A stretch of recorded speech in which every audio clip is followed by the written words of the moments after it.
This book is Verdi by Janelle Cannon. On a small tropical island, the sun rose high above the seamy jungle. A mother python was sending her hatchlings out into the forest the way all mother pythons do. Grow up big and green as the tree's leaves, she called to her little yellow babies as they happily scattered among the trees. But Verdi dawdled. He was proudly eyeing his bright yellow skin. He especially liked the bold stripes that zigzagged down his back. Why the hurry to grow up big and green, he wondered. Maybe some of the older snakes in the jungle could tell him. Verdi ventured into the treetops to look for them. Umbles, Aggie, and Ribbon were lazing on some branches nearby. Verdi peered at their droopy green bodies. It's not polite to stare, chided Aggie. Umbles burped and groaned. It's taken nearly 4 weeks for that last lizard to digest. I surely do like lizards, but lizards don't like me. Why don't lizards like you? Asked Verdi. Don't interrupt, Umbles grumbled. Dear me, whined Aggie. If I don't shed soon, this itchy skin will drive me bananas. Verdi tapped a tune with his tail as he waited to speak. Stop that, Verdi. It makes me nervous, Ribbon complained. Besides, you'll never grow up to be properly green, always interrupting and constantly fidgeting. Verdi couldn't imagine being in such a hurry to be like them, and he really wanted to keep his sporty stripes. Hoping to find snakes that weren't so boring, Verdi slipped away. Dozer was snoring in a tree not far from the others. Hello, said Verdi. Do you want to climb trees with me? I'm tired, Dozer growled. Go do a few laps around the jungle, okay? Verdi's heart sank. Greens were not only lazy and boring, they were rude. At the top of a very tall tree, Verdi gripped one branch with his tail and another with his little snake jaws. I will never be lazy, boring, or green, he thought. I will jump and climb and keep moving so fast that I will stay yellow and striped forever. Then Verdi let go.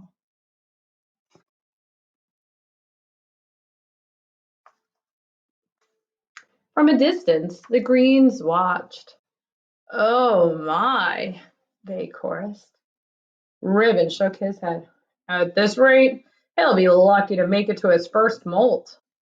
Aggie nodded. He's likely to put an eye out on the branch. Umbles moaned. He may not live to turn green. But one day, Verdi's skin began to peel, revealing a pale green stripe stretching along his whole body. "Ka!" he gasped. "How can this be? I'm the speediest snake in the jungle, and I'm still turning green?" He raced down to the river, grabbing up a mouthful of rough leaves. Verdi flung himself into the water. If I can't run this green off, I'll scrub it off, he thought. His frantic splashing caught the eye of a large bottom feeder, cruising the murky depths. Yum, the old fish hummed. Lunch. Before the fish could haul Verdi under, the frightened snake bit him on the nose. Apoo! With a blast of his rubbery lips, the great fish sneezed, sending Verdi into the air. Slapping onto the soggy shore, Verdi skidded out of reach. Whew, that was close, he sputtered. Every inch of his body was covered with wet, gloopy mud. Kinda lumpy, kinda brown. Sure beats being green. He left the mud on. But the soft brown muck dried into a hard gray shell, and Verdi could barely move. If he even budged, The stuff cracked off in jagged chunks. As each piece fell away, Verdi could see that his body was even greener than before. "This is terrible!" cried Verdi. He pictured himself hanging around in droopy loops, itching and complaining and worrying all day like the old greens. He looked up into the sky where the sun blazed a beautiful yellow, just the color he used to be. And then he pulled a vine to the top of a tree. Launching himself from the treetop, Verdi startled a flock of colorful birds. He became dizzy with delight. Sure, the bright sun and his lofty speed would turn him golden again. In his joy, Verdi forgot he would fall back to earth. Whippity whappity flip flop wham! Plummeting through the trees, Verdi landed in a crooked sprawl across a log on the forest floor. He couldn't move. "Help!" he croaked. As usual, the Greens had been watching Verdi's antics. They moved quickly to where he lay. "Didn't we say it would come to this?" Humble said, shaking his head. Aggie sighed. "Lucky thing he's still got two good eyes." They gently lifted Verdi up to a safer place where they could watch over him while he healed. Neatly splinted to a branch, Verdi had no choice but to listen to the Greens as they gabbed. "Remember how I used to streak across the forest floor?" Ribbon asked. "Quick as lightning," answered Aggie. "And I climbed giant trees like they were nothing. They grew taller then, you know." "The things I dared to run down and swallow," Umbles bragged. "Wild boars were no match for me." Verdi was astonished. "You used to run and climb and hunt giant pigs? What happened?" "Ribbon crashed, just like you," Aggie replied. "I took a terrible fall and I almost put out an eye. Then old Umbles here nearly choked to death. Now we all prefer the quiet life, a warm perch, a little sunshine, and an occasional good meal." The Greens rambled on about their days of glory, and Verity settled in on his branch.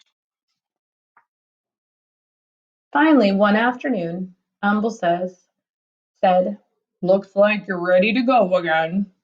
And he carefully untied Verity from the branch. "You are welcome to come with us," said Aggie, and Ribbon agreed. The three Greens slipped quietly back into the forest.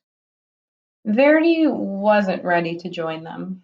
He wasn't sure where he wanted to go, so he just stretched and stayed put until the sun went down. He listened to the forest come alive. Time passed. The sun and moon took turns in the sky. Verdi marveled as the full moon grew thinner and thinner every night. Then he watched patiently as it slowly grew round again. He wondered why he hadn't noticed that before. Verdi became so green that he blended perfectly with the leaves. He was so still that other creatures walked right by without seeing him.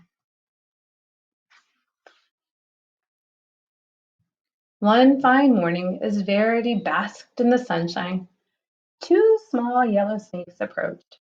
They tapped and fidgeted as they stared. "Get a load of that old green guy," one of them whispered. "Do you think he ever moves?" The other one snickered. "I seriously doubt it."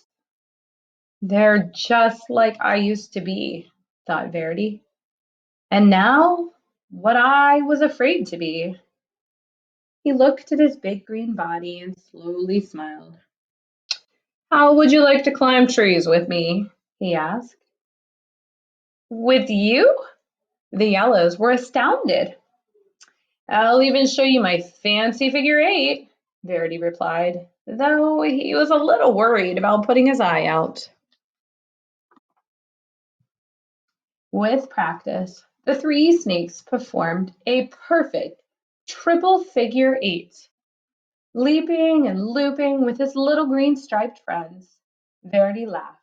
I may be big and very green, but I'm still me. The end.